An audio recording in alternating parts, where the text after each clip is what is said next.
Master, welcome back again to our channel. Panibagong araw, panibagong kabanata na naman ang pagsumasumay natin ngayong araw na ito. At kung bago ka sa ating channel, pag-click ang subscribe button and hit the notification bell para updated kayo sa ating mga susunod na videos. So mga Master, bago natin simulan ang ating kabanata ngayong araw na ito, huwag po sana natin skip yung ads mga Master, no, dahil malaking bagay na po yan sa ating munting channel. So simulan na natin kabanata ngayong araw na ito. Let's go! Kabanata 1811 hanggang 1830. Kabanata 1811. Pangalawa, ang kapangyarihan ng pagnanais. Ano ang pagnanasa? Nais ni Sky na maging pinakadakila sa mundo. Ito ay isang malakas na pagkahumaling. Nang maabot ng kanyang pagnanasa ang tugatog, gumawa siya ng isang pambihirang tagumpay sa ikasyam na ranggo pagkatapos ubusin ang kapangyarihan ng Dragon Essence. Ganoon din ang lolo mo, si Thomas. Parehong malaki ang kanyang ambisyon. Bukod dito, siya ay tuso at tuso. Gayunpaman, kahit na sa tulong ng Dragon Essence, nagawa lang niyang maging half-saint human na pagnanais ay nakakatakot. Pagkatapos niyang magsalita, tumingin siya kay James at nakangiting sinabi, ang taong walang ambisyon tulad mo ay walang kakayahang gumamit ng pamamaraang ito. Kaya, tanging ang kapangyarihan ng kalikasan ang nananatili. Nalilitong tanong ni James, ano ang kapangyarihan ng kalikasan? Ito ay nangangailangan ng ilang paliwanag. Ipinaliwanag ni Langston, ang kapangyarihan ng kalikasan ay mahiwagang. Ito ang kapangyarihan ng langit at lupa. Dapat malinis ang iyong isip sa mga dumi, at dapat malinis ang iyong puso sa lahat ng pagnanasa. Sipsipin ang kapangyarihan ng kalikasan at baguhin ang istruktura at pisikal na kakayahan ng iyong katawan. Ang katawan ng tao ay parang isang malaking tangke ng tubig, samantalang ang true energy ay parang tubig. Kapag naabot mo na ang rurok ng ninth stair, hindi mo na madaragdagan ang true energy dahil sa limitadong kapasidad. Ang kapangyarihan ng kalikasan, sa kabilang banda, ay may kakayahang baguhin ang istruktura ng katawan ng isang tao. Isipin ito bilang pagpapalawak ng kapasidad ng tangke ng tubig. Kapag ang iyong true energy ay nakakuha ng isang tiyak na lakas, maaari mong gamitin ang true energy upang makagawa ng isang pambihirang tagumpay. Pagkatapos niyang sabihin iyon ay bamantong hininga siya. Noon, sinubukan ko ring magkaroon ng pananaw sa kapangyarihan ng kalikasan. Gayunpaman, sa kabila ng mga dekada ng walang saysay, effort, wala akong maintindihan. Sa huli, nagawa ko lamang tumawid sa ikasyam na ranggo sa pamamagitan ng pagpasok sa mausoleum ni King Quavon at pagkuha ng natitirang dugo ng Phoenix. Sinubukan ni Langston na ipaliwanag ang kapangyarihan ng kalikasan kay James. Naranasan na ito ni James. Ang kapangyarihan ng kalikasan, na kilala rin bilang espiritual na enerhiya, ay maaaring magbago sa istruktura ng katawan at pisikal na kakayahan ng isang tao, sa gayon ay madaragdagan ang tunay na enerhiya ng isang tao. Matapos marinig ang paliwanag ni Langston, naunawaan ni James na ang landas na tinahak niya ay tama. Gayunpaman, mas marami na siyang katanungan sa isip. Langston, sinabi mo na nakuha mo ang dugo ng Phoenix sa mausoleum ni King Quavon. Kung ganoon nga ang kaso, bakit hindi ito inubos ni Haring Quavon ngunit sa halip ay ilibing ito sa kanyang mausoleum mahigit 2,000 taon na ang nakalilipas? Naging malungkot ang ekspresyon ni Langston. Hindi ko alam. Gayunpaman, pagkatapos suriin ang sinaunang teksto, nalaman ko na may magandang nangyari 2 milenyo na ang nakalipas. Tila may isang malakas na puwersa na pumihil kay King Quavon na gawin iyon. Isang malakas na puwersa. Natigilan si James bago nagtanong, sino? Umiling si Langston at sinabing, hindi ko rin alam. Kung interesado kang malaman, maaari kang magtanong sa omniscient deity ng higit pa tungkol sa paksa. Dahil mas matagal siyang nabuhay kaysa sa akin, dapat ay mas may kaalaman siya.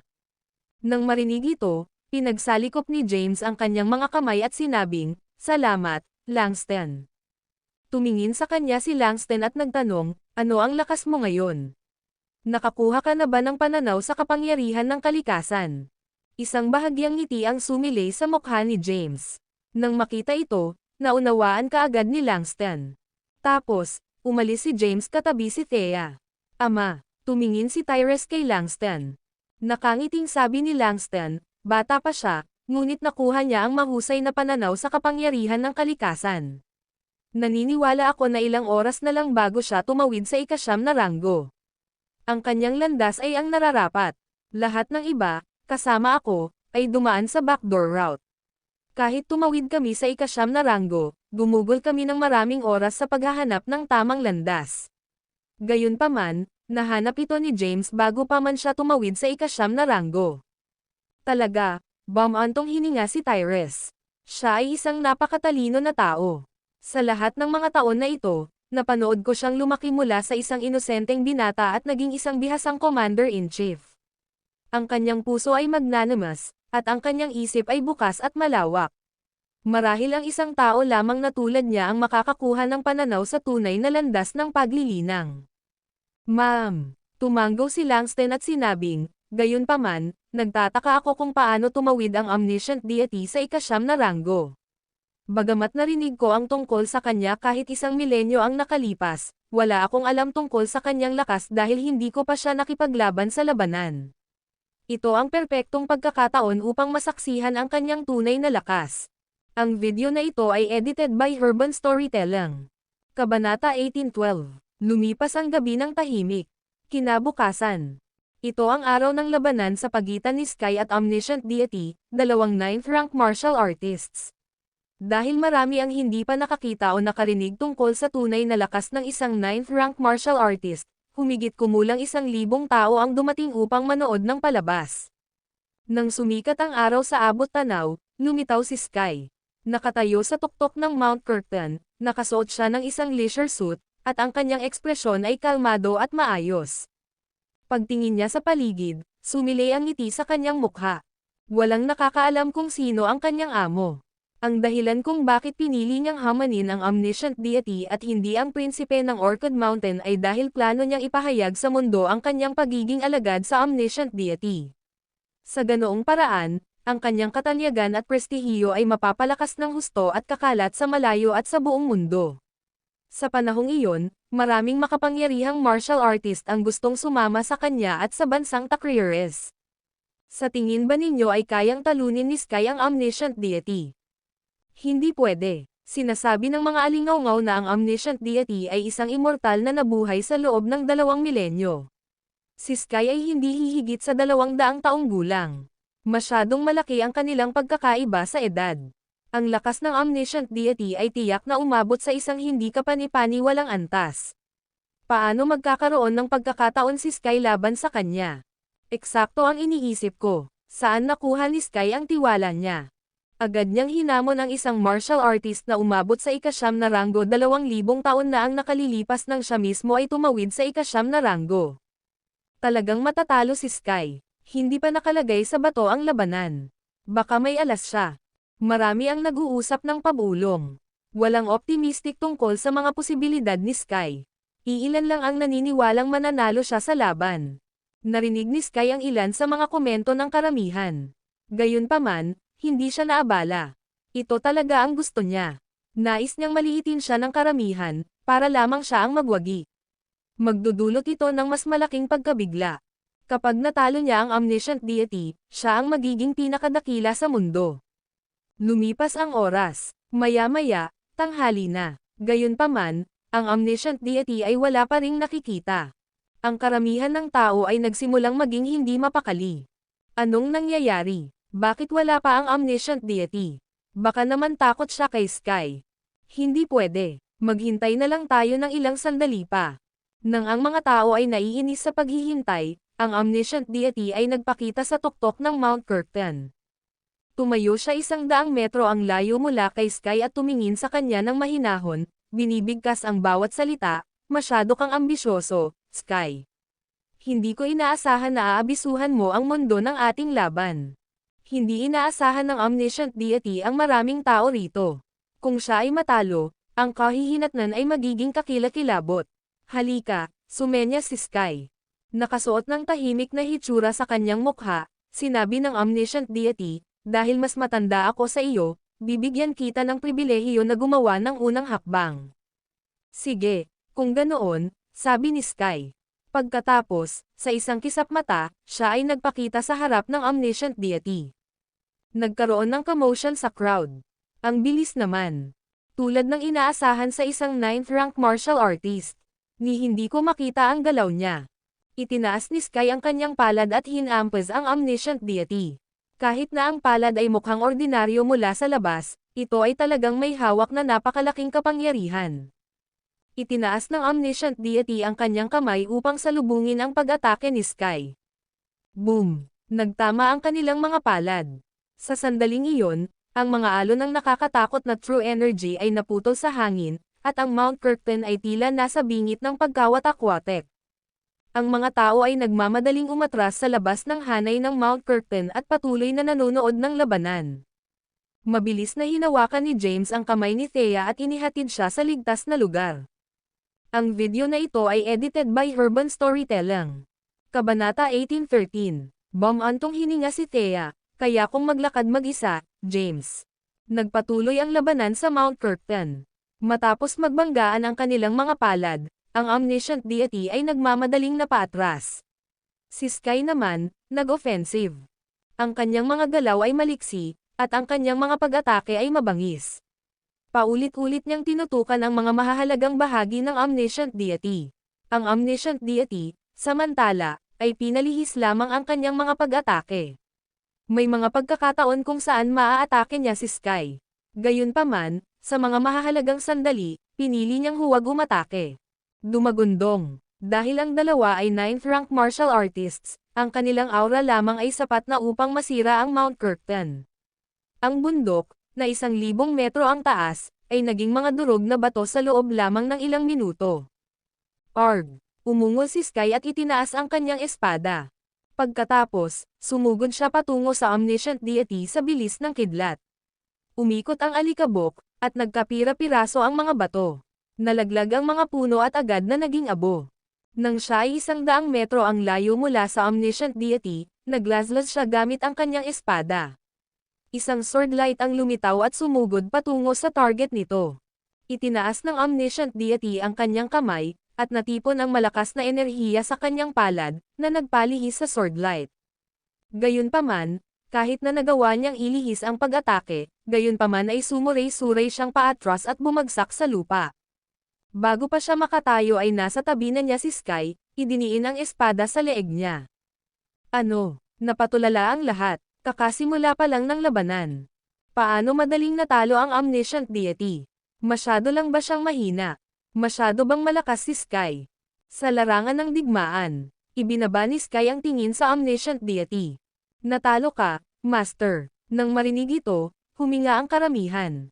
Ano? Si Sky ay isang disipulo ng omniscient deity. Imposible. Natigilan ang lahat, pati si James. Dahan-daang sinuot ni Sky ang kanyang espada. Tumayo ang omniscient deity. May dugong tumutulo sa kanyang labi. Tumingin siya kay Sky at ngumiti. Not bad, daig mo pa ako.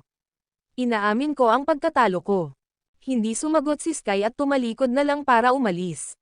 Nagkatinginan ang karamihan. Hinawakan ni Thea ang kamay ni James at bumulong, "Something's not quite right, darling." Ito ang omniscient deity na pinag-uusapan natin. Paano siya matatalo ng ganoon kadali? Ma'am, bahagyang tumango si James at sinabing, "Though si Sky is indeed powerful, there's no way he's that powerful. Kahit na ako ang nasa lugar ng omniscient deity, mas makakatagal pa ako." Gayunpaman, ang omniscient deity ay napakadaling natalo. Ito ba ang kanyang tunay na lakas? Hindi makapaniwala si James. Nakita niya si Langston, ang prinsipe ng Orchid Mountain, na lumaban. Si Langston ay isang 9th rank martial artist din. Gayunpaman, sa panahon ng kanyang matinding pakikipaglaban sa dragon, nagpakita siya ng lakas na higit pa kaysa sa omniscient deity. Hindi siya makapaniwala na lahat ito ay kayang gawin ng isang 9th rank martial artist. Maaari lamang magkaroon ng isang posibilidad, ang omniscient deity ay naging madali sa Sky, maraming makapangyarihang martial artist ang dumating sa parehong conclusion. Sa di kalayuan, kung saan nakatayo ang prinsipe ng bundok ng Orchidias, bumulong si Tyrese, "Ama, paano natalo ang omniscient deity ng ganoon lang?" Ito ay hindi kapani-paniwala. Hindi naniniwala si Langston na ito rin ang buong lakas ng omniscient deity. Pagkatapos mag-isip sandali, sinabi niya, "Sa katunayan, ipinakita niya ang aura ng isang ika-9 na ranggo. Gayunpaman, natalo pa rin siya. Isang posibilidad na lang ang natitira, Hindi niya ginamit ang kanyang buong lakas at sadyang natalo kay Sky. Pero bakit? Sinusubukan ba niyang itago ang kanyang tunay na lakas? Tanong ni Tyrese. Bahagyang umiling si Langston. Hindi ko rin alam. Pinlano kong gamitin ang pagkakataong ito para masaksihan ang kanyang tunay na lakas. Gayunpaman, hindi ko inaasahan na gagawin niya ang ganoong haba upang itago ito. Hindi siya nagsagawa ng kahit isang signature martial arts skill. Sa sandaling iyon, kahit si Langston ay walang ideya kung ano ang ginagawa ng omniscient deity. Bagamat alam ng maraming makapangyarihang martial artist na mayroong isang bagay sa likod ng pagkatalo ng omniscient deity, hindi magagawa ng mga mahihina. Ang alam lang nila ay si Sky na ngayon ang pinakadakila sa mundo. Kung tutuusin, kung kaya niyang talunin kahit ang omniscient deity, walang paraan na magkakaroon ng pagkakataon ang prinsipe ng Orchid Mountain. Ang video na ito ay edited by Urban Storytelling. Kabanata 1814. Inaasahan ng lahat ang isang mabangis na labanan na haantong sa kasaysayan bilang isa sa pinakadakilang nakipaglaban kailanman. Hindi nila inaasahan na matatapos ito sa ilang minuto. Ang omniscient deity ay natalo, at si Sky ang nanalo. Pagkatapos ng labanan, ang katanyagan at prestihiyo ni Sky ay kumalat sa malayo. Siya ngayon ay malawak na kinikilala bilang ang pinakadakila sa mundo. Kahit na hindi pa siya nakipaglaban sa prinsipe ng Orchid Mountain, naniniwala ang lahat na si Sky na ngayon ang pinakadakila dahil natalo niya ang omniscient deity. Ang huli ay nabuhay ng mas matagal kaysa sa prinsipe ng Orchid Mountain, kaya sa kanila, habang mas matagal ang buhay ng isa, mas magiging malakas siya. Iilan lamang sa mga makapangyarihang martial artist ang nakadama na may mali. Alam nila na sinadyang matalo ang omniscient deity kay Sky. Gayunpaman, walang nakakaalam ng kanyang mga dahilan. Pagkatapos ng labanan, naghiwa-hiwalay ang mga tao. Umalis si Thea katabi si Thea. Umalis sila ng maaga sa pag-asang walang mang-iistorbo sa kanila. Samantala, sumunod naman si Callan sa likuran. Gusto niyang makasama si James ng mas matagal dahil magkasama silang nag-uusap tungkol sa martial arts nitong nakaraang 3 taon. Alam niyang nilinang ni James ang lunar at terra art. Bagamat nagawa niya rin iyon sa patnubay ni James, hindi niya maramdaman ang presensya ng Empyrean spiritual energy. Kung hindi dahil sa mga pagbabago, sumailalim si James, sisimulan na sana niya. Nagdududa sa pagiging tunay ng lunar at terra art. Dahil hindi pa niya nalilinang ang lunar at terra energies, ayaw pa niyang sumuko. Habang papalapit sila sa Hearthome City, nagtanong si Callan, James, saan mo susunod na balak pumunta? Babalik ka ba sa maliit na nayon? Ma'am, tumanggo si James at sinabing, saan pa ako pupunta? Ang baby ni Thea ay ipapasa sa 1 buwan o 2. Hindi ako pwedeng gumala-gala sa labas ng ganoong oras. Dahil libre ko, sasamahan kita. Sa pagkakataong ito, kailangan kong magsumikap at linangin ang lunar at terra art. Kung hindi pa rin ito gagana, uubusin ko ang Dragon Essence at gagamitin ko ang kapangyarihan nito para tumawid sa 9 na ranggo. 3 taon na ang nakalipas, nakuha ni Callan ang Dragon Essence at ilang dugo ng dragon. Umakyat siya sa tuktok ng 9th stair sa pamamagitan lamang ng pagkonsumo ng dugo ng dragon. Kaya, inimbak niya ang Dragon Essence at hindi ito inubos. Pagkatapos, kinuha niya ang phone niya para bumili ng plane ticket. Ang omniscient deity. Natigilan sina James, Thea, at Callan na nasa loob ng sasakyan. Lumabas si James at tumingin sa omniscient deity na nakaharang sa kanilang daan, tinanong siya, ano ang kahulugan nito, Panginoong Omniscient? Bakit mo hinaharangan ang daanan ko? Nakakunot ang noo ng mukha, ang omniscient deity ay tumingin kay James at mahinahong sinabi, James, naaalala mo pa ba kung paano kita binigyan ng katalinuhan kapalit ng iyong pangako na may gagawin ka para sa akin? Oo, tumanggo si James. Totoo, naalala niya ito. Gayunpaman, ang omniscient deity ay hindi kailanman humiling ng anumang bagay mula sa kanya kailanman. Ngayong nandito ka, sa palagay ko kailangan mo ng tulong ko. Oo, tumanggo ang omniscient deity. Pangalanan mo, kung gayon, sabi ni James. Minsan na siyang nangako sa kanya. Alam din niya ang tungkol sa mga tuntunin ng omniscient deity. Sa Mount Jade, ang isa ay magbibigay ng katalinuhan kapalit ng katalinuhan. Bilang kahalili, Ang isa ay maaaring gumawa ng isang pabor bilang kapalit. Kung tungkol sa pabor mismo, iyon ang magiging desisyon ng omniscient deity. Ang omniscient deity ay nagsabi, kailangan kita upang makakuha ng isang bagay sa akin. Hahaha, tumawa ang omniscient deity at sinabi, wala kang pakialam. Kailangan mo lang kunin ang Imperial Jade Seal mula sa Prince of Orchid Mountain. Nawala sa isip si James. Wala siyang ideya kung ano ang ginagawa ng omniscient deity. Matapos mag-isip sandali, iniba niya ang usapan, sinabing, Lord Omniscient, bakit sinadya mong matalo si Sky? Kahit na siya ay isang makapangyarihang 9th rank martial artist, walang paraan na matalo kanya ng ganoon kadali. Ito ay wala sa iyong pag-aalala. Tinanggihan siya ng omniscient deity. Kung ganoon, bakit hindi mo sundan ang Imperial Jade Seal? Dahil hindi pa ako nakakatawid sa ika-9 na ranggo, hindi ako magkakaroon ng pagkakataon laban sa prinsipe ng Orchid Mountain.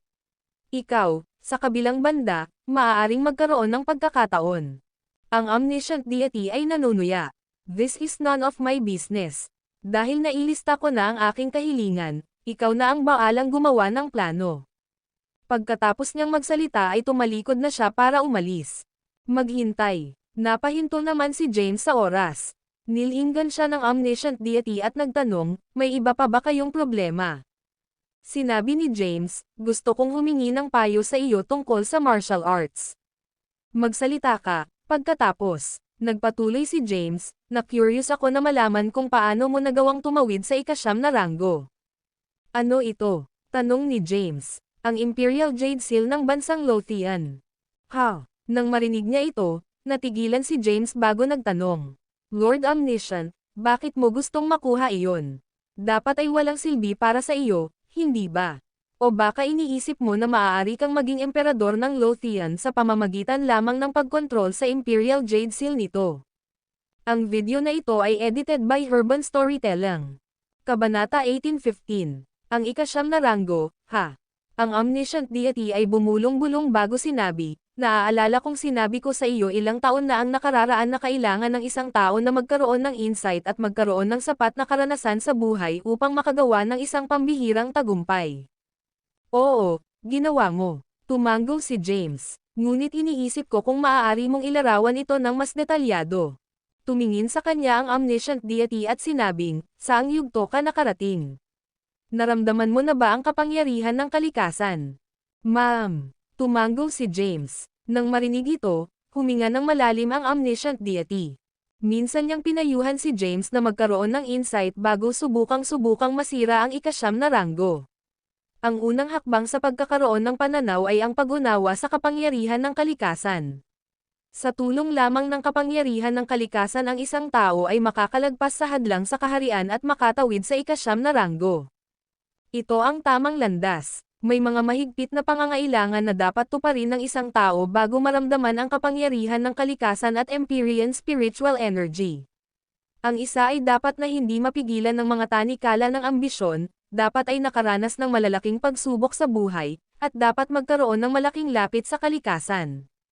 Noong nasa tuktok siya ng ika-9 na hagdan, gumugol siya ng 100 taon para lamang magkaroon ng pananaw. Hindi niya inaasahan na magagawa ni James ang parehong bagay tulad ng ginawa niya sa loob lamang ng 3 maikling taon. Sabi niya, not bad. Please enlighten me, mapagpakumbaba na wika ni James. Ma'am, bahagyang tumango ang omniscient deity. Mahusay na nagawa ni James ang gayong tagumpay. Kung hindi nagkaroon ng insight si James, walang may dudulot kahit gaano pa karaming patnubay ang ibinigay niya sa kanya. Pagkatapos ng lahat, kailangan ng isang tao na matutunang madama ang Empyrean spiritual energy sa kanyang sarili. Halimbawa, kahit na nilinang ni Callan ang lunar at terra art, hindi niya maramdaman ang Empyrean spiritual energy. Ang kapangyarihan ng kalikasan, na karaniwang kilala bilang Empyrean spiritual energy, ay tinatawag ding primordial energy. Ang primordial energy ay umiral sa tabi ng lupa. Noong sinaunang panahon, ang enerhiya na ito ay napakalakas. Ngayon, gayunpaman, ito ay nabawasan sa lakas. Batay sa aking pananaliksik, ang kapangyarihang ito ay umiiral lamang sa madaling araw. Kapag sumikat na ang araw, mawawala ang Empyrean spiritual energy. Kahit na na-detect ang Empyrean spiritual enerhiya, kailangan mo ng kakaibang paraan ng paglilinang para masipsip ito. Sa paggawa nito, mababago ang istruktura ng iyong katawan, na magbibigay daan sa iyong katawan na tumanggap ng mas malaking halaga ng true energy. Inabot ako ng 300 taon upang lumikha ng isang paraan ng paglilinang para sa pagsipsip ng Empyrean spiritual energy mula nang maramdaman ko ang presensya nito. 300 taon. Napatulala si James. Ang 300 taon ay dapat na isang mahabang proseso. Hindi niya inaasahan na siya ay magiging maswerte na siya ay makakakuha ng isang natatanging paraan ng paghinga. Kung hindi dahil sa paraan ng paghinga ng lunar at terra art, hindi niya magagawang baguhin ang istruktura ng kanyang katawan. Ang video na ito ay edited by Urban Storytelling. Kabanata 18:16. Talagang 300 taon. Napabuntong hininga ang omniscient deity.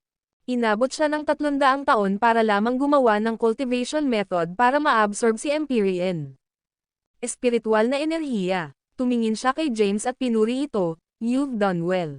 You're distinguished among iyong mga kapantay. Akala ko kailangan mong makaranas ng mas malalaking pagsubok para maramdaman ang presensya ng Empyrean spiritual energy, kaya dapat kong sabihin na medyo nagulat ako nang malaman iyon. Nagawa mo na ito. Ibibigay ko na ngayon ang paraan ng paglilinang para sa pagsipsip Empyrean spiritual energy sa iyo."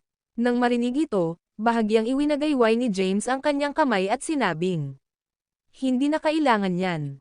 Ha? Natigilan ang omniscient deity. Ito ay isang self-created cultivation method na lubos na hinahangad ng marami. Sa nakalipas na 2 mga milenyo, hindi niya kailanman ibinahagi ang kaalaman sa iba dahil walang sinuman nakarating sa stage na kinaroroonan ni James. Ngayon, gayunpaman, ang kanyang alok ay tinatanggihan. Nakangiting sabi ni James, "I only need to learn about the specifics for my reference." Ha? Hindi masama. Ang omniscient deity ay humanga. Gayunpaman, hindi niya alam na nilinang ni James ang lunar at terra art. Pinag-isipan niya ito at sinabing, "Gumugol ako ng 300 taon sa paglikha ng isang paraan ng paglilinang na maaaring sumipsip ng Empyrean spiritual energy." Di nagtagal pagkatapos sumipsip ng enerhiya, tumawid ako sa ika-9 na ranggo. Ang buong proseso ay tumagal ng humigit kumulang 3 taon. Ano naman ngayon? Tumingin sa kanya si James at nagtanong, "Anong lakas mo ngayon? Mayroon bang antas na higit pa sa ika-9 na ranggo?" Bahagyang ngumiti ang omniscient deity at sinabi, "Malapit mo nang mauunawaan ang lahat. Ang mundong ito ay hindi kasing simple ng tila. Sa sandaling tumawid ka sa ika-9 na ranggo, mauunawaan mo na ang mundo na sa tingin mo ay alam mo ay dulo lamang ng malaking bato ng yelo." Natigilan si James, hindi maintindihan ang kahulugan ng mga salitang iyon. "Sige, sapat na ang nasabi ko. Kung magbabago ang isip mo balang araw at interesado kang matutunan ang paraan ng paglilinang ng katotohanan, pumunta sa Mount Jade anumang oras." Tapos, tumalikod na siya para umalis. Sa paghakbang niya pasulong, agad siyang sumulpat 100 metro ang layo. Doon, bumulong-bulong siya, sana mas marami pang tumawid sa ika-9 na ranggo. "Nakakapagod kasing pasanin lahat ng bigat sa balikat ko. I'm lonely after all these years. Napakaraming bagay na hindi ko maibabahagi sa iba." Habang pinagmamasdan ni James ang umaatres na figure ng omniscient deity, bumalik siya sa kotse. Sa loob ng sasakyan, tinanong ni Thea, "Darling, bakit gusto ng omniscient deity ang Imperial Jade Seal ng Prince of Orchid Mountain?" Si Thea ay isang makapangyarihang martial artist, kaya narinig niya ang pag-uusap ng dalawa. Ginawa rin ni Callan, at nagtanong siya, na nagtataka, ang Imperial Jade Seal ay isang mahalagang antigo lamang. Anong silbi niya? Nakaupo sa driver's seat, si James ay nawala sa pag-iisip. Pagkaraan ng ilang segundo, sinabi niya, "Hindi ko rin alam." Tanong ni Thea, "Tutulungan mo ba talaga siyang nakawin ang Imperial Jade Seal?" Ang prinsipe ng Orchid Mountain ay isang figure na nabuhay ng 1 milenyo at nagtataglay ng napakalaking kapangyarihan. Ang kanyang lakas ay kitang-kita mula sa labanan laban sa dragon 3 taon na ang nakakaraan. Hindi natin papatayin ang dragon kung hindi dahil sa kanya. Naguguluhan si James. Hindi niya alam kung dapat niyang sundan ang Imperial Jade Seal. Gayunpaman, gumawa siya ng pangako sa omniscient deity. Pagkatapos ng maikling sandali ng pag-iisip, sinabi niya, hindi kailangang madaliin ang mga bagay-bagay. Pagkatapos ng lahat, ang omniscient deity ay hindi nagbigay sa akin ng limitasyon sa oras. Tatalakayin natin ito pagkatapos kong tumawid sa ika-9 na ranggo. Ngayon, natitiyak ko na ang landas ng aking paglilinang ay ang tama. Kung magpapatuloy ako sa paglilinang sa parehong paraan na mayroon ako, gagawa ako ng isang pambihirang tagumpay sa lalong madaling panahon o huli. Pagkatapos niyang magsalita, pinaandar niya ang makina at nagmaneho patungo sa airport. Makalipas ang isang araw, bumalik ang tatlo sa liblib na munting nayon. Sa kanilang pagbabalik, nagmamadaling tinungo ni James ang taniman. Sa sandaling pumasok siya sa taniman, napagtanto niya na ang lahat ng mga halamang gamot ay natuyo. Isang maliit na halaman lamang ang nanatiling hindi nababagabag. Bagamat malapit ng malanta ang mga talulot nito, makikita ang isang munting prutas sa gitna ng bulaklak. Anong nangyayari? Habang nakatingin sa mga lantang halaman, naguguluhang tanong ni James, ilang araw lang ako umalis. Bakit nalanta ang mga halamang itinanam ko? Hindi kaya na-absorb ng munting halamang ito ang lahat ng sustansya mula sa lupa at naging sanhi ng pagkalante ng iba pang mga halaman. Nag-hypothesize si James. Sa pagtingin sa damo, bigla siyang nagkaroon ng urge na sumipsip ng Empyrean spiritual energy sa loob ng herb. Gayunpaman, nang makita niya ang prutas, ibinasura niya ang ideya. Nagsimula siyang umasa sa halamang namumunga. Kapag hinog na ang prutas, maaari na siyang tumawid sa ika-9 na ranggo pagkatapos ubusin ito. James, isang boses ang nagmula sa looban. Sinulyapan ni James ang damo bago tumayo at tinungo ang kahoy na bahay. Pagkatapos, dumating siya sa looban. Nang makita niya si Callan na nakaupo ay lumapit ito sa kanya at umupo sa tabi niya. Pagkaupo niya, tumabi sa kanya si Callan at nagmakaawa, alam ko na ngayon na tama ang landas ng iyong paglilinang pagkatapos marinig ang usapan sa pagitan mo at ng omniscient deity. Maaari mo bang sabihin sa akin kung paano mo naramdaman ang Empyrean spiritual energy? Ang video na ito ay edited by Urban Storytelling. Kabanata 18:17. Nawala sa pagmumuni-muni si James. Kailan niya unang naramdaman ang presensya ng Empyrean spiritual energy? Naalala niyang nagsasanay siya ng martial arts sa umaga. Noon, kasisikat pa lang ng araw sa abot tanaw nang bigla siyang nagkaroon ng epiphany. Noon ay nagkaroon siya ng insight sa Lunar and Terra Art, na nagbigay daan sa kanya na makita ang presensya ng isang misteryosong kapangyarihan na nakatago sa simpleng paningin. Samantala, ang paraan ng paghinga ng Lunar at Terra Art ay nagsimulang sumipsip ng kapangyarihan. Sinabi niya ang lahat ng alam niya kay Callan, na halos hindi maintindihan ang kanyang mga salita. Sa susunod na mga araw, uupo si Callan sa looban ng kanyang kahoy na bahay at kung ano ang gagawin. Sinabi sa kanya ni James. Gayunpaman, wala siyang maramdaman.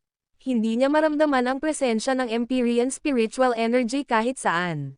Sa pamamagitan ng paggamit ng paraan ng paghinga ng Lunar at Terra Art, nakalanghap siya ng sariwang hangin gayunpaman, hindi kayang baguhin ng sariwang hangin ang kanyang istruktura ng katawan. Sa mga susunod na araw, mabibigo si Callan na maramdaman ang presensya ng Empyrean spiritual energy. Gayunpaman, hindi siya sumuko. Araw-araw, pinag-uusapan niya ang bagay na iyon kay James. Isang magandang umaga, kahit sumikat na ang araw sa abot tanaw, wala pa ring nararamdaman si Callan. Huminto siya at tinungo ang pwesto ni James. Sa sandaling itinulak niya ang mga gate, nakita niya si James na nagsasanay ng espada. Bagamat mabagal ang kanyang bilis at malamaya ang kanyang mga galaw, sa katunayan ay walang kamali-mali ang kanyang sword technique. Nang makita si Callan, huminto si James at lumapit sa kanya, nakangiting nagtanong, Callan, kumusta ang lahat? Bahagyang umiling si Callan at sinabing, it won't work. Sa palagay ko ito ang iyong sariling landas sa paglilinang. Kailangan kong humanap ng ibang paraan.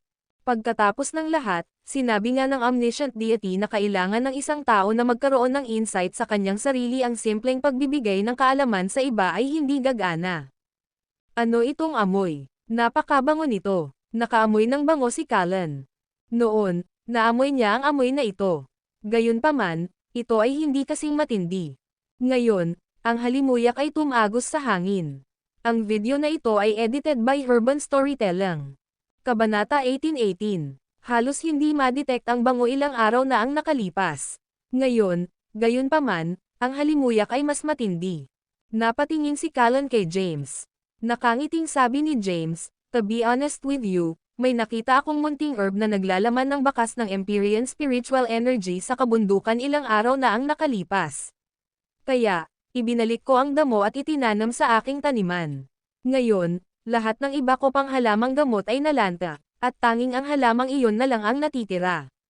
Pagkatapos mamulaklak, ang bunga nito ay nagsimulang magbuga ng samyuk. Talaga, tuwang-tuwa, sinabi ni Callan, "Gusto kong tingnan." "Sundan mo ako." Dinala ni James si Callan sa taniman sa likod ng kahoy na bahay. Ang lahat ng mga halamang gamot sa taniman ay nalanta, at isang halaman na lamang ang natitira. May magandang pulang prutas, kasing laki ng hinlalaki sa damo. Habang papalapit sila sa taniman, mas matindi ang bango. Napayuko si Callan at tiningnan ang damo. "Sinasabi mo bang may Empyrean spiritual energy ang halamang ito? Bakit hindi ko maramdaman ang presensya niya?" Ngumiti si James at sinabing, "Iyon ay dahil hindi mo pa nararating ang kinakailangang kaharian. Kapag nakakuha ka ng insight, maaari mong maramdaman ang presensya ng Empyrean spiritual energy sa loob ng herb." Medyo matagal na tinitigan ni Callan ang damo. Gayunpaman, hindi pa rin niya naramdaman ang Empyrean spiritual energy. Dismayed, tumayo siya at nagtanong, "By the way, nararamdaman din ba ito ni Thea?" "Oo naman," tumanggo si James. Matagal nang narating ni Thea ang rurok ng Ninth Stair. Hindi siya naging idol sa lahat ng mga taon na ito. Nilinang din niya ang lunar at terra art. Gayunpaman, hindi niya nilinang ang lunar at terra energies. Sa halip, ginamit lang niya ang paraan ng paghinga ng lunar at terra art upang baguhin ang istruktura ng kanyang katawan. Napabuntong hininga si Callan. Kahit si Thea ay nalampasan na siya. Nangangahulugan ito na hindi malayong maabot niya ang ika-9 na ranggo. Siya naman, malayo pa ang lalakbayin. "By the way, naalala ni Callan ang isang bagay, narinig mo ba? Ang isang bagong puwersa ay lumitaw nang wala saan kamakailan lamang." "Ha?" Naguguluhan si James. Nanatili siya sa nayon nitong mga nakaraang araw. Naturally, hindi niya pinapansin ang mga gawain sa labas ng mundo. Tumingin siya kay Callan at nagtanong, "Anong klaseng puwersa?" "Sa tingin ko ito ay tinatawag na void sect. Kailan ito lumitaw?" Sabi ni Callan, halos kaagad pagtatapos ng labanan sa pagitan ni Sky at ng omniscient deity. "Narinig ko na ang void sect ay napakalakas. Natalo na ng mga alagad nito ang maraming makapangyarihang sekta. Paano mo malalaman kung ano ang nangyayari sa labas kapag nakakulong ka sa maliit na nayon na ito?" "Hehe," ngumiti si Callan at sinabing, "Bagaman ako ay kasalukuyang naninirahan sa maliit na nayon, ako pa rin ang sect leader ng Gu Sect. Ang Gu Sect ay isang malakas na puwersa na may intelligence network na kumalat sa buong mundo. Lately, I've been pay close attention to the affairs of outside world, so natural, mas marami akong alam kaysa sa iyo." "Wala itong kinalaman sa akin," walang pakialam na sabi ni James. Ngayon, hindi niya nais na alalahanin ang kanyang sarili sa mga gawain ng sinaunang martial world. "Sige, aalis na ako. Kailangan kong pumasok sa isang closed-door meditation ngayon." Hindi nagtagal si Callan at tumalikod na para umalis. Tinitigan ni James ang damo. Sa pagtingin sa matangkad na pulang prutas at sa nakakaakit na halimuyak na ibinubungad nito, bigla siyang nagkaroon ng gana na pumitas ng prutas at lunukan ito ng buo. Gayunpaman, pinigilan niya ang pagnanasa na gawin ito. Ang video na ito ay edited by Urban Storytelling. Kabanata 18:19. Bumalik si James sa looban. Pagkabalik, lumabas si Thea sa kwarto niya. "Darling, medyo hindi ako komportable." Masakit na ekspresyon ang suot ni Thea. "Nanganak ka na ba?" Natuwa si James. Umikot ang mata ni Thea at sinabing, "Isa pang buwan na ang ipapasa ng sanggol. Hindi ako komportable dahil hindi mapakali ang bata sa loob ko." Marahang ipinatong ni James ang kanyang kamay sa kanyang tiyan at nakangiting sinabing, "Medyo malikot ka, hindi ba? Mag-behave ka pa." Gayunpaman, ang sanggol ay lalong hindi mapakali nang marinig ang mga salita ni James. "Sige, tigilan mo na ang paglalaro sa bata. I need to rest," reklamo ni Thea. Dali-dali siyang binuhat ni James sa isang upuan. "Darling, dahil malapit na ang baby, gusto kong bumalik sa Kensington. At least may nag-aalaga sa akin sa Callahan's. Hindi kami makakarating sa oras para sa ospital sa nayon na ito, sabi ni Thea. Ano? Bumalik sa Callahan's. Natigilan si James. Bakit? Napatingin sa kanya si Thea na naguguluhan. Nag-aatubili ka ba? Hindi mo naiintindihan, darling. Mamumangga na ang damo sa looban. Ito ay isang mahalagang kayamanan para sa akin bilang isang sinaunang martial artist. Walang paraan na makaalis ako sa ganoong mahalagang sandali. Kailangan kong manatili dito at alaga ang mabuti ang damo. Wow, James, kaya mas mahalaga sa iyo ang isang prutas kaysa sa akin at sa sanggol. Siniko siya ni Thea. Nagmamadaling paliwanag ni James, you misunderstand, darling. Kayong dalawa ang pinakamahalagang tao sa buhay ko. Dahil ang sanggol ay nakatakda sa isang buwan, bakit nagmamadali? Ang damo ay mamumangga sa loob ng isa pang ilang araw. Kapag napitas ako ng prutas, babalik tayo sa Kensington. Si James lang ang nasa isip niya. Kung ganoon, bakit hindi ka manatili rito habang babalik ako sa Kensington? Ngayong buntis si Thea, labis siyang naabala. Bukod dito, dahil malapit nang ipapanganak ang sanggol, kailangan niyang magkaroon ng madalas na check-up sa ospital. Iyon ang dahilan kung bakit gusto niyang bumalik sa Callahan sa lalong madaling panahon. Sige, isasama kita pabalik sa Kensington. Then, I'll return here and guard the fruit, sabi ni James pagkatapos magmuni-muni. Magiging maayos akong mag-isa. Galit ka ba, darling? Tumingin si James sa kanya. Nakangiting sabi ni Thea, hindi naman. Oo, ikaw. Sinabi ko na hindi, nakasuot ng isang masungit na ekspresyon, sinabi niya, aalis ako ngayon habang naghihintay ka dito para mamunga ang damo. Kapag nagbunga na ang damo, kailangan mong bumalik kaagad sa Kensington. Bawal lumihis. Tapos, tumayo si Thea at umalis. Hinabol siya ni James. Naiisip ko pa rin na dapat kitang samahan pabalik. Nag-aalala siya sa kaligtasan nito. Kahit na maraming kaganapan ang naganap kamakailan, hindi pa rin niya moari kung sino ang pumupuntirya sa kanya. Kung may nangyari kay Thea, pagsisisihan niya ang desisyon niya habang buhay. So, ayaw mo na ng prutas. Paulit-ulit na kinusat ni Thea ang kanyang mga mata. Ito ay isang liblib na nayon kung saan halos walang pumupunta. At saka, pwede kong hilingin kay Callan na panoorin ako ng halamang gamot. Ma'am, tumanggong si Thea. Sa totoo lang, gusto niyang ay escort siya pabalik ni James. Hinanap ni James si Callan at hiniling na bantayan niya ang halamang gamot para sa kanya. Sinabi niya sa kanya na babalik siya sa susunod na 2 araw pagkatapos ay escort si Thea pabalik sa Kensington. Oo naman, aalagaan ko ang iyong prutas. Nakaupo si Callan sa isang lotus na posisyon sa kanyang patio habang naglalabas ng malakas na aura. Nang marinig ang hiling ni James, bahagya siyang kumaway at siniguro si James. Matapos tanungin si Callan, bumalik si James sa Kensington kasama si Thea. Ang video na ito ay edited by Urban Storytelling. Kabanata 1820. Ang paglalakbay pabalik sa Kensington ay walang nangyari. Hindi nagtagal, nakarating sila sa Callahan sa Kensington. Ang mga Callahan ay mabilis na umunlad sa nakalipas na ilang taon.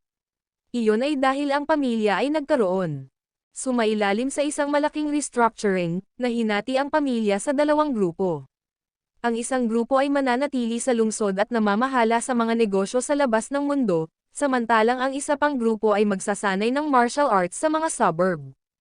Samantala, bumalik si Thea sa tirahan ng mga Callahan sa mga suburb. Matapos ihatid si Thea sa kanyang destinasyon, umalis si James at bumalik sa nayon. Bago siya umalis ay pinaalalahanan siya ni Thea na huwag gumala sa labas at inutusan siyang bumalik kaagad pagkatapos mamitas ng prutas. Nangako si James sa kanya. Makalipas ang isang araw, si James ay nasa isang lugar malapit sa nayon. Nag-drive siya habang naghuham ng kanta. Tili. Biglang may sumulpat sa gitna ng kalsada. Agad na pinara ni James ang preno, at ang alitan sa pagitan ng mga gulong at kalsada ay gumawa ng isang tumitili na tunog. Pagkatapos, bumaba si James sa sasakyan. Isang mahabang buhok na lalaki na nakasuot ng sinaunang asol na damit ay nakatayo sa kanyang daan. Sa pagtingin sa edad na 20 taong gulang, ang kanyang mga tampok sa mukha ay maeslan. Wearing a composed look on his face, he grinned at James. Sino ka? Mahinahong tanong ni James. Nang makita niya ang lalaki ay sumama ang loob niya. Kailangang narito siya para sa isang dahilan. Nandito ako para hamanin ka, walang pakialam na wika ng lalaki. Hamanin mo ako. Humalaklak si James. Ito ang kauna-unahang pagkakataon na may isang taong walang pakundangan na humamon sa kanya. Kahit nakangiti siya. He silently muttered under his breath, "Who the hell is he? Bakit niya ako hinahamon?" Tapos, ngumiti siya at sinabing, "I don't have time." Pagkatapos niyang magsalita ay bumalik na siya sa kanyang sasakyan. Free whoosh. Sa isang kisap mata ay bumungad sa kanya ang lalaki at padabog na isinara ang pinto ng kotse. Ang kanyang bilis na tulala kay James. Dalawa lang ang pagpipilian mo. Isa, tanggapin mo ang hamon ko. Dalawa, papatayin kita. Isang pilyo. Sumili ang ngisi sa mukha ng lalaki. Tinignan siya ni James. Hindi niya maalala na nakatagpo siya ng ganoong tao. Sino ka? Tanong niya ulit. Wala kang karapatang malaman. Mayabang ang lalaki. Pagkatapos, naikuyom niya ang kanyang mga kamao at hinampas si James. Itinagilid ni James ang kanyang ulo at iniwasan ang pag-atake. Samantala, nagkatotoo ang mga ilusyonaryong suntok ng anino at tumama sa isang malaking bato sa gilid ng ang daan. Kaagad, nabasag ang bato sa 1,000,000 maliliit na piraso, at lumitaw ang isang bunganga. Sa lupa, nang makita niya ito, napawi ang ngiti ni James, at dumilim ang mukha niya. All out na ang lalaki. Kung tinamaan sana niya ang ulo niya, patay na siya ng diretso. Malayo, pinagsalikop ng lalaki ang kanyang mga kamay at tumingin kay James na may pilyong ngiti sa labi. Nagsasabing, hindi masama, mayroon kang magandang reflexes. Upang magkaroon ng ganoong cultivation base sa talagang kahanga-hanga ang gayong murang edad. Interesado ka sa akin. Nagdilim ang ekspresyon ni James. Alam niyang hindi siya makakaalis sa lugar na ito nang walang laban. Gayunpaman, curious siya sa pagkakakilanlan ng lalaki. Alam at narinig na niya ang halos lahat ng makapangyarihang martial artist ng sinaunang martial world, ngunit hindi niya makilala ang lalaking nasa harap niya. Tumingin si James sa lalaki at malamig na sabi, "Sabihin mo man lang sa akin ang pangalan mo kung gusto mo akong hamanin. Maaari tayong magtakda ng petsa at labanan sa nilalaman ng ating puso." Ang video na ito ay edited by Herban Storytelling. Kabanata 18:21. Hindi na kailangan. Pagkatapos, binigyan ng lalaki ng isang malakas na sipa si James. Lumitaw si James 20 metro ang layo sa isang iglap. Akala niya ay nakaiwas siya sa pag-atake ng lalaki. Gayunpaman, humarap sa kanya ang lalaki at ibinaba ang kanyang paa. Nagdilim ang mukha ni James, at dali-dali niyang itinaas ang kanyang braso para harangan ang pag-atake. Sa sandaling ang paa ng lalaki ay nakipag-ugnayan kay James, naramdaman ni James ang isang nakakatakot na kapangyarihan na dumaan sa kanya.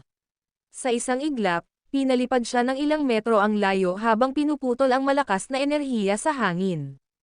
Ang enerhiya ng dugo sa loob ng katawan ni James ay umikot, at naramdaman niya ang pag-agos ng dugo sa kanyang lalamunan. Sa pilitan niyang nilunok ang kanyang dugo at pinag-catalyze ang true energy para sugpuin ang marahas na blood energy. Not bad, nanatili ang lalaki sa kinatatayuan niya at tumingin kay James na may suot na solemne na ekspresyon. Mukhang totoo ang chismis. Ikaw nga ang pinakakilalang martial artist sa iyong henerasyon.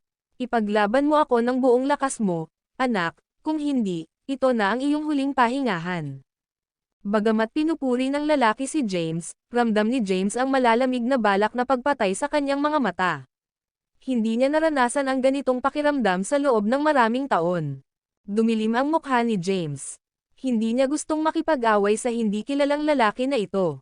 Huminga siya ng malalim at inayos ang sarili, sabi, "Sorry, wala akong oras para dito. Humanap ka ng ibang mapaglalaroan."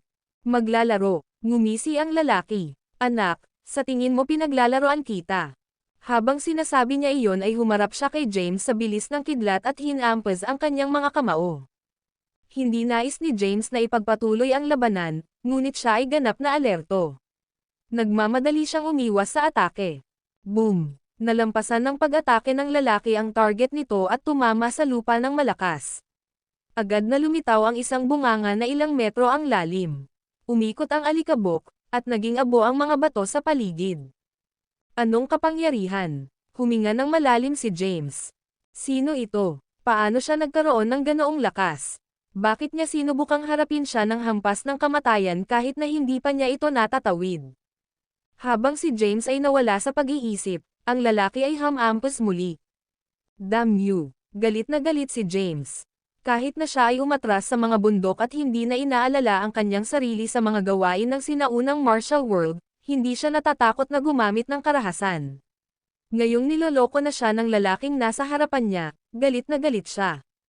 Hinampas niya ng kamao. Boom! Nagsalpukan ang kanilang mga kamao. Agad na pinalipad ang lalaki. Kasabay nito, ang mga alon ng labanan ay gamutay-gutay sa hangin, at ang kalsada ay nawasak. Ang lalaki ay pinalipad ng ilang metro bago niya tuluyang nalihis ang galaw ni James. Ikinuyong niya ang brasong namamanhid at ngumiti ng pilyo. Mas ganon, anak. Maghanda ka, gagamitin ko na ang buong lakas ko. Pagkatapos niyang magsalita ay kinarga niya si James. Sa isang iglap, humarap siya kay James at tumalon ng ilang metro sa ere. Pagkatapos, inilunsad niya ang isang malakas na sipa kay James. Nagdilim ang mukha ni James, at ikinuyong niya ang kanyang mga kamao, inihanda ang sarili sa impact. Pagkatapos, nagsalubong ang kanilang mga pag-atake. Boom! Ang malakas na alon ay binaluktot ang espasyo. Bumagsak si James sa lupa, habang pinalipad ang lalaki. Gayunpaman, halos kaagad, inipon niya ang kanyang sarili at muling sumugod kay James. Pinigilan ni James ang sarili sa pagbagsak sa lupa at sinalubong muli ang pag-atake ng lalaki. Nagpapatuloy ang labanan. Ang video na ito ay edited by Urban Storytelling. Kabanata 1822. Hindi nais ni James na makipaglaban sa isang estranghero. Gayunpaman, masyadong itinulak ito ng lalaki. Agad niyang nakatulize ang true energy at sinalubong ang pag-atake ng lalaki. All these years, naging abala siya sa pagsasaliksik ng lahat ng uri ng martial arts. Gayunpaman, hindi siya nagkaroon ng pagkakataon na subukan ang mga bagay sa larangan ng digmaan. Ngayon, ang isa ay nagpakita ng sarili.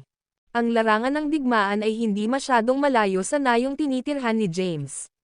Sa kabutihang palad, ito ay mga tiwangwang na bahagi kung saan walang nakatira. Sa tiwangwang na lugar na ito, kumikislap ang mga anino, at umiikot ang alikabok. Boom! Muling nagbanggaan si James at ang mga kamao ng lalaki, at agad na pinalipad ang lalaki. Nanghina ang kanyang braso, at hindi na niya maitaas ang kanyang braso. Bago pa man siya makaipon ay nasa harapan na niya si James. Pagkatapos, sa isang kisap mata, ang kanyang dibdib ay tinamaan, at siya ay bumagsak ng husto sa lupa. Damn it! Nagmura ang lalaki. Tumalon siya mula sa lupa, naglabas ng nakakatakot na aura.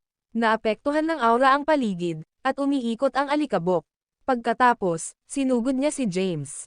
Sumabak sa malapitang labanan ang dalawa. Sa nakalipas na ilang taon, ginagamit ni James ang paraan ng paghinga ng lunar at terra art para sumipsip ng Empyrean spiritual energy, na nagpalakas sa kanyang istruktura ng katawan. Hindi lamang iyon, ngunit siya rin ay kumonsumo ng mga halamang gamot, sa gayon ay nagpapahintulot sa kanyang pisikal na kakayahan na tumaas. Hinarang niya ang mga pag-atake ng lalaki. Samantala, matapos makatanggap ng ilang suntok ni James, ang lalaki ay nagsimulang sumuray-suray paatras. Siya ay nasugatan, at may mga bakas ng dugo sa kanyang mga labi. Nagmamadali siyang umiwas at itinaas ang kanyang espada. Sa sandaling hinugot niya ang espada, isang walang hugis na sword energy ang nagpalabas ng malakas na enerhiya, na nagtulak kay James na sumuray-suray paatras. Pagkatapos, inikat ng lalaki ang kanyang katawan, at isang malakas na sword light ang bumungad kay James. Hinampas ni James ang kanyang kamao, at nagkatotoo ang true energy, na hamarang sa pag-atake ng lalaki. Pagkatapos, nawala siya ng walang bakas. Saan siya nagpunta? Natigilan ang lalaki. Naramdaman niya ang nakakatakot na aura mula sa kanyang likuran. Walang pag-aalinlangan, lumingon siya at naglazlez. Gayunpaman, nagawang hawakan ni James ang kanyang espada gamit lamang ang dalawang daliri. Pagkatapos, nagpapuwersa siya. Basag. Naputol ang espada sa kalahati. Sabay hampas ng kamao niya. Malakas na enerhiya ang naipon sa kanyang kamao habang hinampas niya ang dibdib ng lalaki, na nagpalipad sa kanya at bumagsak ng husto sa lupa. Ang lalaki ay samuka ng isang subo ng dugo. Dahan-daang naglakad si James palapit sa kanya. Nagmamadaling bumangon ang lalaki. Nawala na ngayon ang kanyang nabuong ekspresyon at napalitan ng takot at gulat. Nakarinig siya ng mga tsismis tungkol kay James na kinikilala bilang isang henyo ng kanyang henerasyon, gayunpaman. Hindi niya inaasahan na ganito kalakas siya. Humakbang si James. Ang video na ito ay edited by Urban Storytelling. Tuldok, Kabanata 1823. Napaatras ang lalaki. Maya-maya, nakarating siya sa isang puno. Sumandal siya sa puno at naalarma siyang pinandilatan si James. Tumingin sa kanya si James at binigkas ang bawat salita, "I'll give you a chance to speak." "Sino ka?" Huminga ng malalim ang lalaki at pilit na kinalma ang sarili. Pagkatapos, tumingin kay James, na may ayos na hitsura sa kanyang mukha, sinabi niya, "You wouldn't dare kill me, James." "Ano kaya ang iniisip mo?" Nagdilim ang ekspresyon ni James. Dahil lang sa hindi siya nakialam sa mga gawain ng iba, hindi ito nangangahulugan na siya ay natatakot. Nang maramdaman ang kanyang layuning pumatay, nanlamig ang dugo ng lalaki. "My name's Damian Lamar, I'm a disciple of the Void Sect," pakilala ng lalaki. Ang Void Sect. Natigilan si James. Narinig na niyang binanggit ni Callan ang Void Sect noon. Isa itong sekta na lumitaw nang wala saan ilang araw lang ang nakalipas.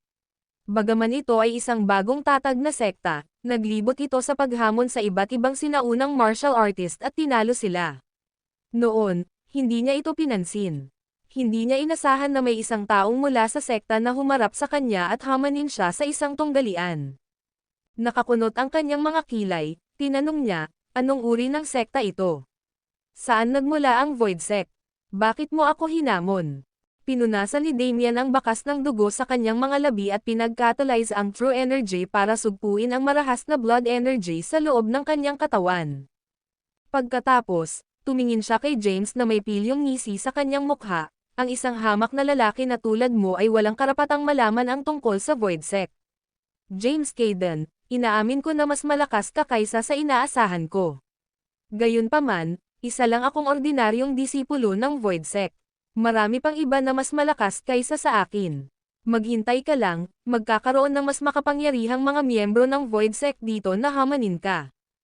Pagkatapos, kinaladkad ni Damian ang kanyang katawan at tumalikod para umalis. Naikuyom ni James ang kanyang mga kamao. Sa pagkakataong iyon, gusto niya itong patayin. Damian Lamar, isang disipulo ng Void Sect. Ang lalaking ito ay nagtataglay ng napakalaking lakas. Kahit na hindi pa niya maabot ang threshold para sa ika-9 na ranggo, umakyat na siya sa ika-9 na hagdan. Kahit na sa mga sinaunang martial artist ng Shaolin, isa siya sa pinakamakapangyarihang individual. Huminga ng malalim si James at pilit na pinipigilan ang kanyang balak na pagpatay. Dahil wala siyang alam tungkol sa Void Sect, hindi siya dapat kumilos ng walang ingat. Kung tutuusin, malalagay siya sa malaking problema kung mag-provoke siya ng mas malalakas na kaaway. Kaya, pinanood niyang umalis si Damian. Pagkaalis niya ay sumulpat si Callan. "James, ma'am." Napatingin si James sa papalapit na si Callan. Sabi ni Callan, "Dali-dali akong pumunta dito after sensing a battle. Nung nakita kong nag-aaway kayong dalawa, nakatingin lang ako sa malayo. Hindi ko inaasahan na darating din ang Void Sect para sa iyo." Dahil narinig ni Callan ang pag-uusap ni James kay Damian, alam niya na si Damian ay isang disipulo ng Void Sect. Nagtataka siyang nagtanong, "Ano ba talaga ang Void Sect?" Bahagyang umiling si James at nagtanong, "Callan, you're much more well-informed than I am. Bakit hindi mo sabihin sa akin ang tungkol sa mga aksyon ng Void Sect sa Seoul nitong mga nakaraang araw? Mag-uusap tayo habang naglalakad." Magiliw na kilos ang ginawa ni Callan. Samantala, napalingon si James sa kanyang sasakyan sa di kalayuan. Dahil nasira ang kalsada, hindi na siya makapagmaneho. Ikinumpas niya ang kanyang kamay, at ang Primordial Dragon Blade ay lumipad patungo sa kanya. Hawak ang Primordial Dragon Blade sa kanyang kamay, sumunod siya malapit sa likod ni Callan. Sinabi ni Callan, kahit na kamakailan lamang ay lumitaw ang Void Sect, hinamon nila ang maraming sekta. Una nilang pinuntahan ang Sylvan Sect, pagkatapos ay ang Heaven and Earth Sect, at panghuli ang Mount Thunder Sect. Lahat ay natalo. Ang lalaking tinatawag na Damian ay napakalakas din. Ang sinumang iba pang martial artist sa Ninth Stair ay hindi magkakaroon ng pagkakataon laban sa kanya. Nakakalungkot lang na nakilala kanya. Nang marinig ito, nagtanong si James, si Damien ba ay sumunod sa ibang mga sekta o may iba pa bang katulad niya doon? Sabi ni Callan, I think naghiwalay sila. Pagkatapos ng lahat, nagawa ng Void Sect na hamanin ang maraming sekta at pamilya at nagwagi. Nang marinig ito, nanlamig ang gulugad ni James. Kung iyon ang kaso, ang Void Sect ay isang puwersa na dapat isaalang-alang. Ang video na ito ay edited by Urban Storytelling. Kabanata 1824. Ang Void Sect ay talagang isang mabigat na puwersa. Kahit isang ordinaryong alagad ay nagpakita ng gayong lakas. Naguguluhan, bamulong si James, sino ba talaga sila? Umiling si Callan, hindi ko rin alam. Maaari mong tanungin ang omniscient deity kung gusto mong malaman pa. Dahil mas matagal siyang nabuhay kaysa sa atin, hindi pa banggitin na naruroon siya sa halos lahat ng mahahalagang kaganapan sa kasaysayan, dapat may alam siya tungkol sa Void Sect. Ma'am, tumanggol si James. Ibinahagi niya ang parehong opinyon. Gayunpaman, dahil ang Void Sect ay hindi pa tumawid sa linya, maaari niyang isantabi ang mga ito sa ngayon. Bumalik ang dalawa sa nayon. Pagbalik, nagmamadaling tinungo ni James ang kanyang taniman. Dahil 1 o 2 araw pa lang siya umalis, ganoon pa rin ang laki ng prutas.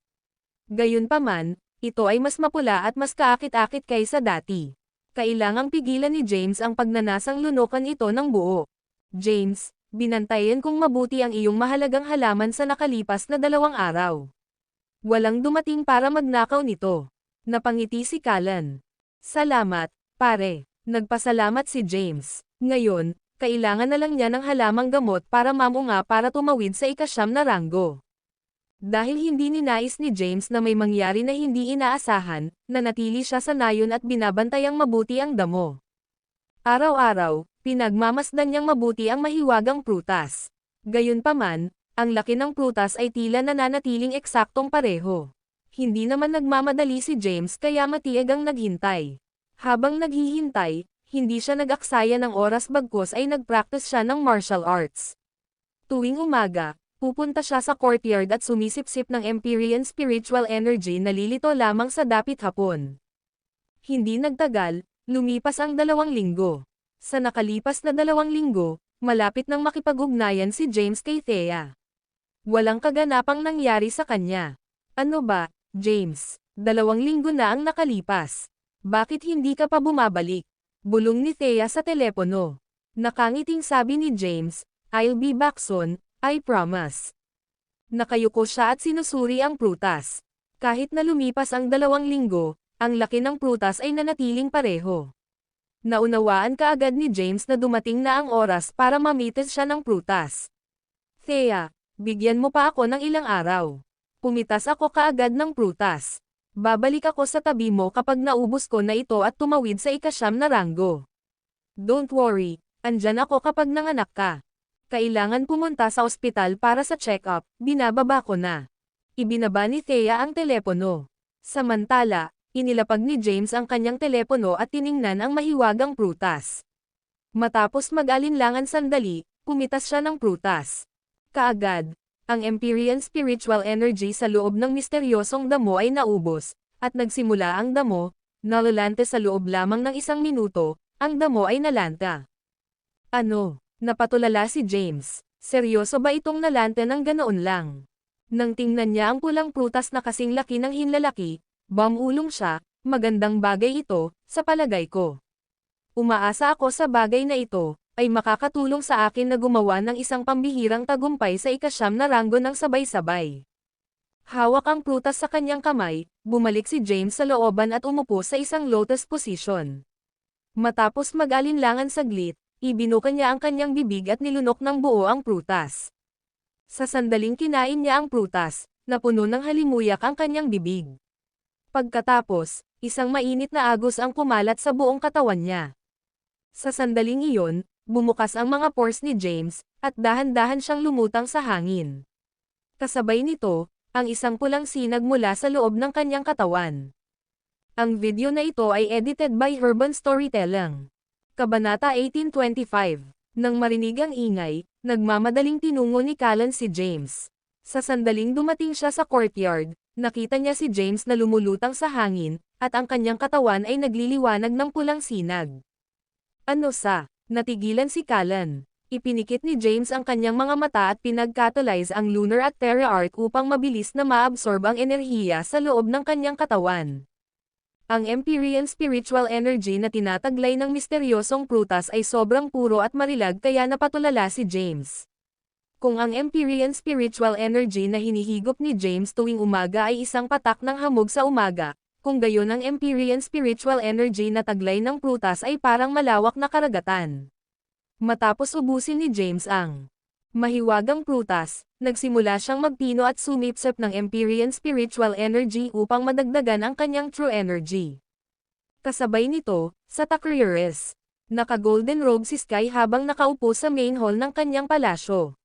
Sa ibaba niya ay isang babaeng mukhang kaakit-akit na nagpapakita ng mahusay na karisma.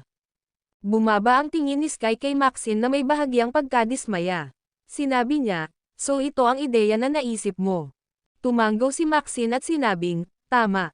Kamakailan, ang Void Sect ay tumagos sa sinaunang martial world na parang ipoipo. Kahit na ang mga kakilakilabot na sekta tulad ng Sylvan Sect, Heaven and Earth Sect, at Mount Thunder Sect, ay natalo. Ang tanging pagkakataon na nabigo sila ay noong lumaban sila kay James. Ito ay hindi na isang lihim si James ay nagtataglay ng napakalaking lakas. Minsan, hinala ko pa na ang lakas niya ay higit pa sa iyo. Buti na lang, may Achilles, heel siya Thea Callahan. Hindi pwede. Tinanggihan siya ni Sky, sinabi. I don't see myself as an upright person, but I'm still acquainted with James. Ngayon, hinihiling mo sa akin na gumawa ng isang hakbang laban sa isang buntis na babae. Kung kumalat ang balita tungkol dito, gagawin akong katatawanan ng mundo. Ngumisi si Maxine at sinabing, I'm not asking you to murder Thea or anything. Kailangan mo lang siyang imbitahin dito sa Takriores. Susundin ni James ang bawat utos mo kung i-hold hostage mo si Thea at ang anak nila. Nang marinig ito ni Sky ay nawalan ng malay. Kamakailan lamang, ang Void Sect ay kumikilos ng labis. Ito ay magpapakita ng masama sa kanya ang taong nagpahayag ng kanyang sarili bilang ang pinakadakila sa mundo. Pinag-isipan niya ito at tinanong, ano ang plano mo? Sinabi ni Maxine, naiintindihan ko na si James ay kasalukuyang nasa closed-door meditation sa isang malayong maliit na nayon. Samantala, kasalukuyang nasa Kensington si Thea. Kahit na hindi siya ordinaryong tao, hindi siya magkakaroon ng pagkakataon laban sa iyo ngayong buntis siya.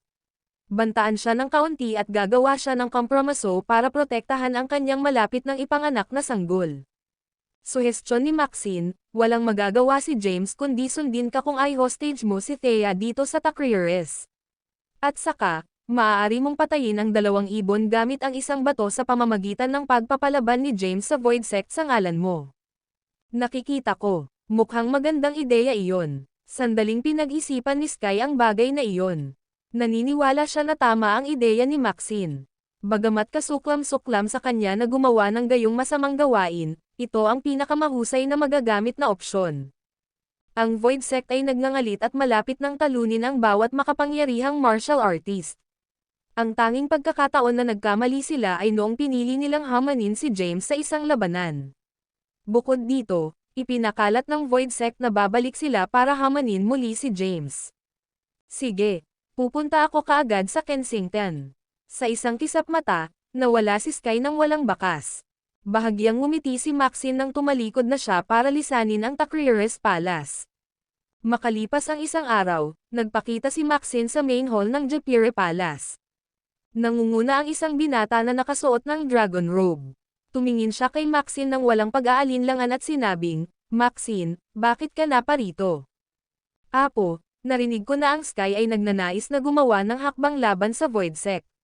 Gayunpaman, dahil natatakot siya sa napakalaking lakas ng Void Sect, plano niyang dukutin si Thea at gamitin ito para pilitin si James na lumaban sa Void Sect, mahinahong sabi ni Maxine. Ano? Agad na tumayo si Thomas. Nagdilim ang kanyang ekspresyon, at naglabas siya ng layuning pumatay. Moldite ka, Sky. Ang lakas ng loob mong gumawa ng hakbang laban sa isang miyembro ng Cadence. Lolo, laban sa atin ang panahon. Kung hindi ako nagkakamali, dapat ay nakarating na si Sky sa Kensington ngayon, nag-aalalang sabi ni Maxine na para bang nag-aalala talaga siya sa kaligtasan ni Thea.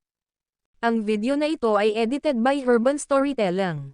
Kabanata 1826. Samantala, sa Grand Villa ng Callahan sa suburbs. Isa itong engranding villa na espesyal na itinayo ng mga Callahan kung saan naninirahan ang pinakamahalagang miyembro ng pamilya. Sa sandaling iyon, nakaupo si Thea sa isang armchair sa looban ng villa. Hawak ang isang libro sa prenatal education sa kanyang kamay, binasa niya ang libro ng malakas. Boom! Biglang bumukas ang pinto. Napatayo kaagad si Thea nang sumugod ang grupo ng mga hindi kilalang lalaki sa compound. Isang lalaki ang makikitang tumatalon at pasuray-suray na pumasok. Ang lalaki ay si David, na ang mukha ay bagbog. Pagkatapos tumakbo sa looban, dali-dali itong sumugod kay Thea at nagtago sa likod nito. Tulungan mo ako, Thea. Sumenya si Thea para kumalma siya. Then, she remained where she stood and stared at the unwelcome dagdag guests. Ilang lalaki ang lumapit kay Thea na may pilyong ngisi sa mga labi. Sino ka? Nagdilim ang mukha ni Thea, at sinabi niya, ito ang tirahan ng mga Callahan. Nakangiting sabi ng nasa gitnang edad na nangunguna, alam ko. Ikaw dapat si Thea. Please, sundan mo kami. Sa pagtingin sa mga hindi katanggap-tanggap na panauhin, si Thea ay nagkaroon ng masamang premonition. She said coldly, umalis ka na agad. Kung hindi, huwag mo akong sisihin sa susunod na mangyayari. Sa sandaling iyon, dahan-daang pumasok ang isang lalaki sa looban. Nakasuot siya ng puting robe at may composed expression sa mukha. Sky. Nang makita ang lalaki, namutla ang mukha ni Thea. Pagkatapos, itinaas niya ang kanyang braso, at isang espada ang lumipad patungo sa kanya mula sa kanyang silid sa ikatlong palapag. Hawak ang malevolent sword sa kanyang kamay, tumingin siya kay Sky nang may pagdududa. Humarap si Sky sa kanya at binigkas ang bawat salita, Thea, I'm here to make a request of you. Mangyaring sundan ako pabalik sa Tacrieres.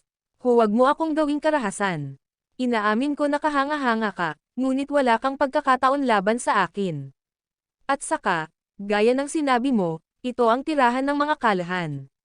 Kapag sumiklab ang away dito, maraming inosenteng buhay ang mawawala. Baka mawala pa ang anak mo. Mahinahong wika ni Sky. Nang marinig ito, naging malungkot ang ekspresyon ni Thea.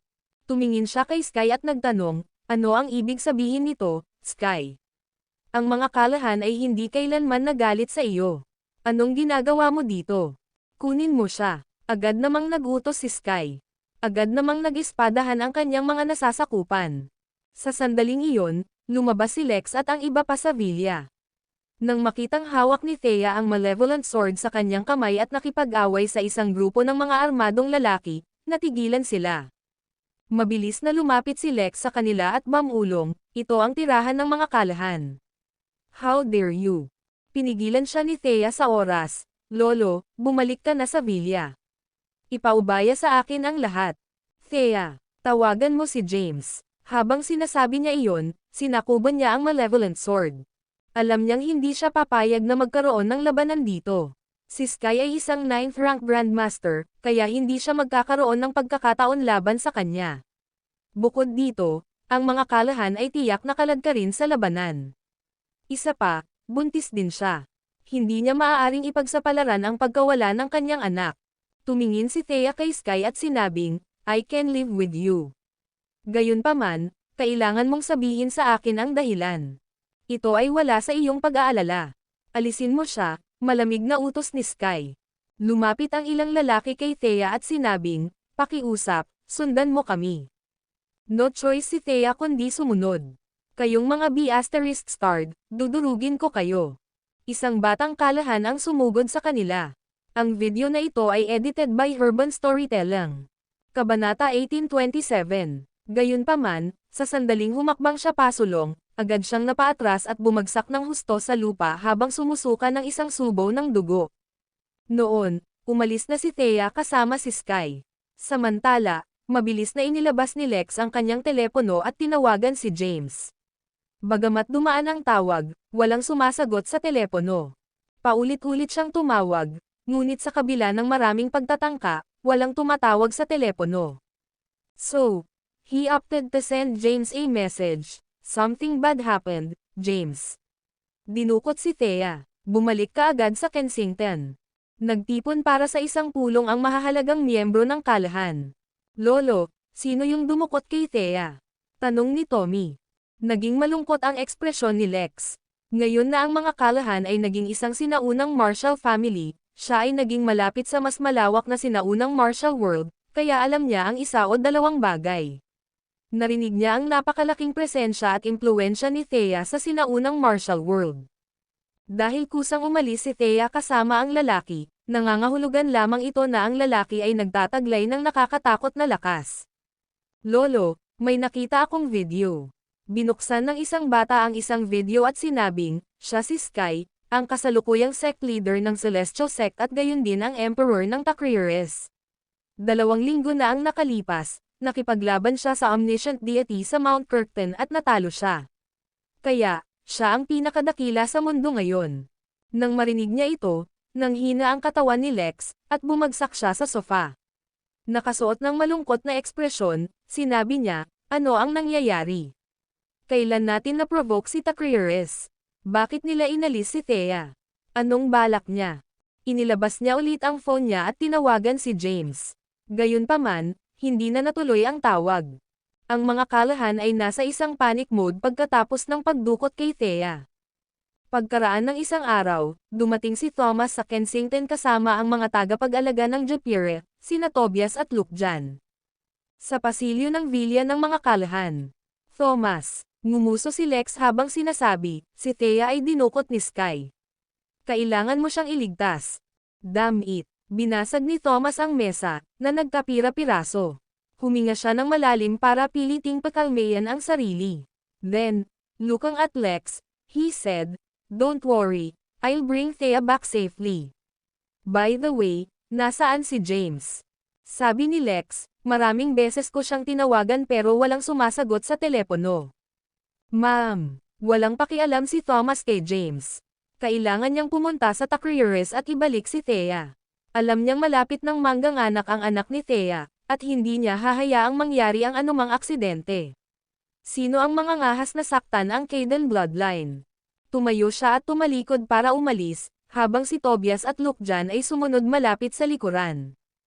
After leaving the Callahans, Villa, Tobias said, Your Majesty, how did Maxine know that Sky was about to make a move on Thea? Ito ay walang kahulugan sa lahat. Wala tayong panahon para dito, Tobias. Ang aming prioridad ay pumunta kaagad sa Takriores, sabi ni Thomas. Wala na siyang oras para tanungin kung paano nalaman ni Maxine ng maaga. Sa tabi ng kanyang entourage, mabilis siyang nagtungo sa Takriores. Makalipas ang isang araw sa Takriores. Ang Takriores ay orihinal na isang maliit na bansa sa alitan sibil. Sinamantala ni Sky ang pagkakataon at kinuha ang kontrol sa bansa sa pamamagitan ng pagpapakilos sa mga disipulo ng Celestial Sect. Sa maikling panahon, itinatag niya ang kabisera at nagtayo ng palasyo. Ang palasyo ay isa lamang ordinaryong sinaunang gusali. Maraming armadong gwardya ang nagpatrolya sa lugar. Pagkatapos, lumitaw si Sky kasama sina Tobias at Lukjan. Ang video na ito ay edited by Urban Storytelling. Kabanata 1828, Sino nandyan? Ang hitsura ni Thomas ay nakakuha ng atensyon ng mga gwardya ng palasyo. Agad na pinalibutan ng 12 ng mga gwardya ng palasyo ang kanilang tatlo. Swish, swoosh, sa isang iglap, ang mga gwardya ng palasyo ay nakahiga sa isang pool ng dugo. Dahil masyadong maliksi ang kanyang paggalaw, hindi nakareact sa oras ang mga gwardya ng palasyo. Sa oras na napagtanto nila kung ano ang nangyayari, ang kanilang mga leeg ay laslas, at sila ay bumagsak sa lupa. Sa sandaling iyon, na-trigger ang alarma. Bumukas ang tarangkahan ng palasyo, at hindi mabilang na mga sundalo ang sumugod palabas. Hawak ang isang espada sa kanyang kamay, pinutol ni Tobias ang kanyang espada. Sa isang iglap, napatay ang mga sundalo. Kasabay nito, nakikipag-usap si Sky sa isang magandang babae sa isang silid sa looban ng palasyo. Kumatok. Kumatok, kumatok, may kumatok sa pinto. Nagmumura, tinulak ni Sky ang babae sa kandanggan niya at nagbihis.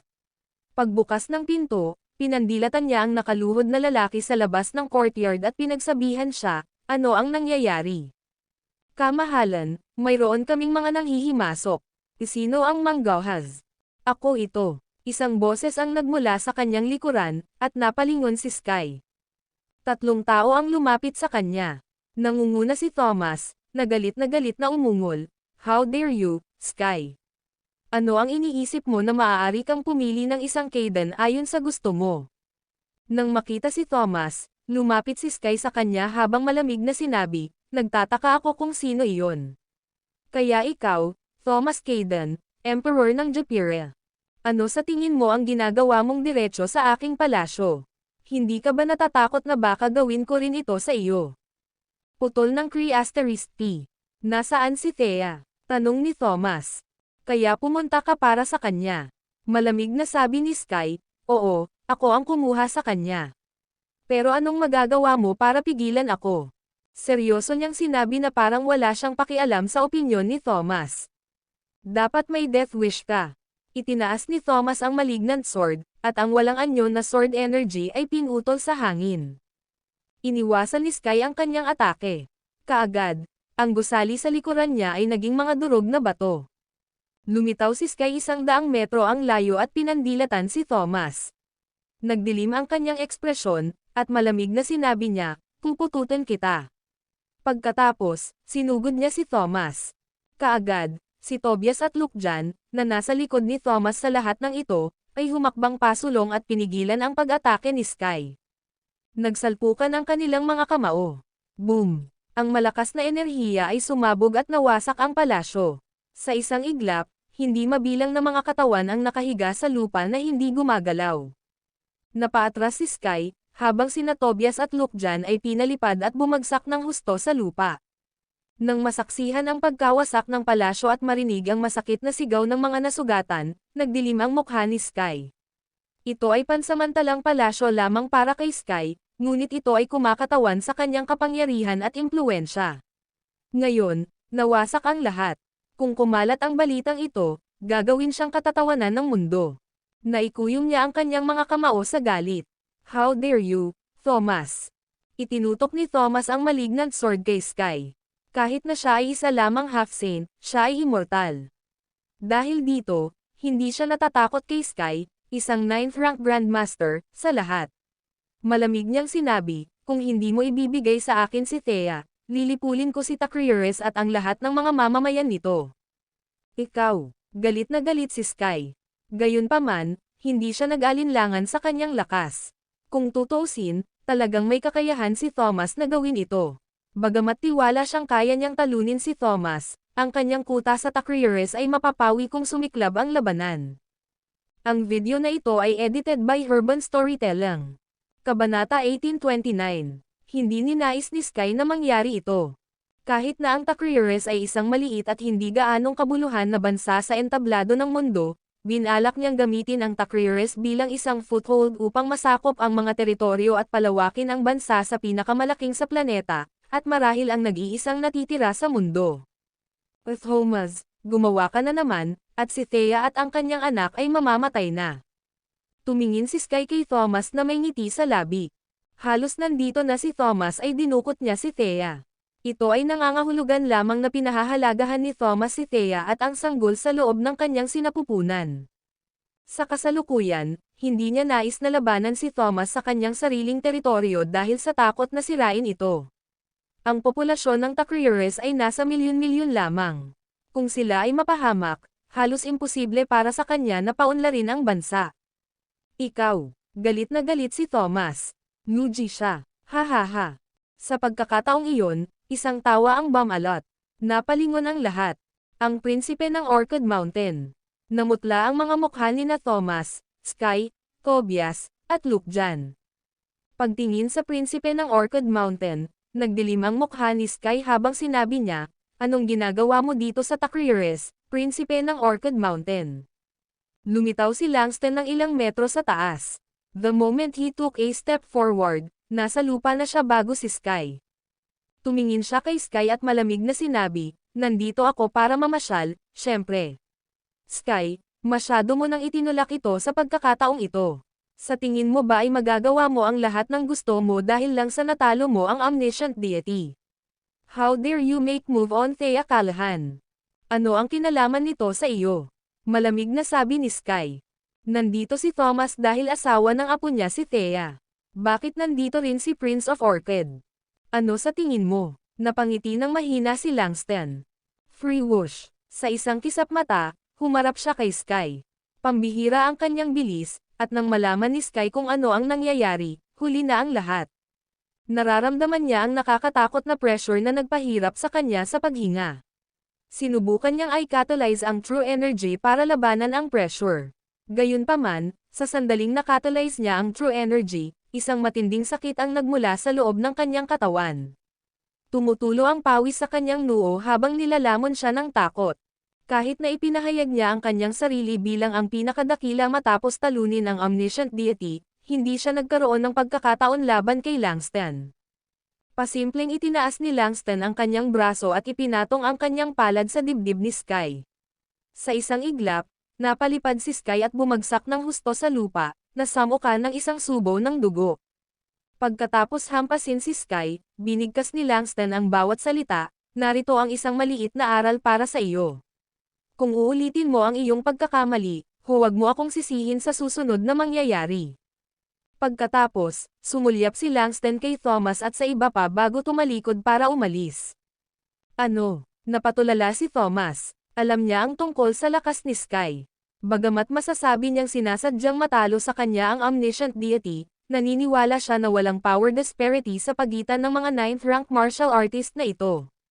Ngayon, gayunpaman, hindi nagkaroon ng pagkakataon si Sky laban sa prinsipe ng Orchid Mountain. Anong klaseng lakas ang taglay niya? Pagkaalis ni Langston, dahan-daang bumangon si Sky mula sa lupa. May mga bakas ng dugo sa kanyang labi, at may lumabas na ugat sa kanyang leeg. Paano ito? Paano siya magiging ganito kalakas? Nang makitang ligtas at maayos si Thea, nakahinga ng maluwag si Thomas. Pagkatapos, lumapit siya sa kanya at tinanong, "Are you okay, Thea?" Bahagyang umiling si Thea at sinabing, "Ayos lang ako." Ang prinsipe ba ng Orchid ang nagligtas sa iyo? Nagtatakang tanong ni Thomas. Bahagyang tumanggo si Thea at sinabing, "Oo, nahanap niya ako." Pagkatapos niyang magsalita ay sinulyapan niya si Sky na dismayado. Nasaksihan niya ang buong kanan mula sa malayo. Hindi inaasahan ni Thea na napakalakas ni Langston na kahit si Sky, isang 9th rank Grandmaster, ay hindi nakipagsapalaran laban sa kanya. Tumingin si Sky kay Thea na may madilim na ekspresyon. Noong una, binalak niyang dukutin si Thea para pilitin si James na gawin ang kanyang hiling. Gayunpaman, hindi niya inaasahan na magpapakita sina Thomas at Langston. Hindi siya naglakas loob na pigilan si Thea na umalis. "Umalis ka na." Pagkasabi niya nun tumalikod na siya para umalis. Sabi ni Thomas, "Dahil naayos na ang lahat, dapat na tayong magpatuloy." "Ma'am." Tumanggo si Thea. Pagkatapos, tumalikod na sila para umalis. Gayunpaman, bago sila makaalis ay may dumating na grupo ng mga binata. Nangunguna ang isang lalaking nakasuot ng gintong robe na may mahabang pilak na buhok. Naglabas siya ng malakas na aura at may kawalang interes sa kanyang mukha. Hindi siya makapaniwala, bagamat natalo niya ang omniscient deity, na nabuhay ng 2,000 taon, hindi siya nagkaroon ng pagkakataon laban kay Langston. "Sir Caden." Isang pamilyar na boses ang dumating. Pagkatapos, isang buntis na nakasuot ng sobrang laki ng sando ang lumapit sa kanila. Si Thea pala. Ang video na ito ay edited by Urban Storytelling. Kabanata 1830. Huminto si Thomas at ang iba pa at napatingin sa mga taong nakaharang sa kanilang dinadaanan. Bumulong si Tobias, sila ay mula sa Void Sect. Madaling masabi ni Thomas na sila ay mula sa Void Sect. Kung tutuusin, sobrang high profile nila lately. Lumapit siya sa lalaking may silver heart at malamig na nagtanong, "Ako si Thomas Caden. May problema ba?" Itinuro ng lalaki si Thea, na natigilan nang makita ito. Ako, R. Tama iyan." Lumapit ang lalaki sa kanya at nagpakilala, "Hello, Thea. My name is Kash Wasim, a senior disciple of the Void Sect. Pumunta kami dito para sa iyo ngayon, at gusto naming sumama ka sa amin." Nang marinig ito, Itinaas ni na Tobias at Lukjan ang kanilang mga espada. Napatingin si Kosh sa kanilang dalawa. Sa isang iglap, dalawang lalaki ang sumulpot sa likuran niya at sinugod sina Tobias at Lukjan. Nagsalpukan ang kanilang mga kamao. Boom! Ang malakas na enerhiya ay naputol sa hangin, at sina Tobias at Lukjan ay pinalipad at bumagsak sa lupa, na nagsuka ng isang subo ng dugo. Nang makita ito, natigilan si Thomas. Kahit na narinig niya ang napakalaking lakas ng Void Sect, hindi niya ito personal na nasaksihan mismo. Ngayong nangyari na ito sa harap niya, isang lamig ang damaloy sa kanyang gulugod. Matapos ubusin ang dugo ng dragon, narating ni na Tobias at Lukjan ang tuktok ng ikasyam na hagdan. Dapat silang ituring na ilan sa mga pinakadakilang martial artist sa mundo, ngunit napakadali nilang natalo. Matapos lumipad ang dalawa ng mga subordinate ni Kosh, umatras sila at bumalik sa kani-kanilang pwesto sa likod ni Kosh. Samantala, nakangiting sabi ni Kai, MS. Thea, hindi ka namin sinasaktan. Ilang linggo na ang nakalipas, tinalo ng asawa mo, si James Kayden, ang isang disipulo ng Void Sect. Pinahiya niya tayo ng husto. Desidido ang mga matatanda ng Void Sect na talunin si James. Kaya, mangyaring sumama sa amin. Kung tatanggapin ni James ang hamon, tinitiyak namin sa iyo na ang iyong kaligtasan ay garantisadong anuman ang resulta ng labanan. Lumapit si Thomas at sinabing, naniniwala ako na hindi ito nararapat. Malapit na ang baby ni Thea. Bakit hindi ako pumalit sa kanya? Malamig na sinulyapan siya ni Kosh at sinabing, I was speaking to MS. Thea, ano sa tingin mo ay may karapatan kang hadlangan ang pag-uusap natin? Ikaw, galit na galit si Thomas. Gusto kong makita kung ang Void Sect ay kasing lakas ng sinasabi ng mga chismis.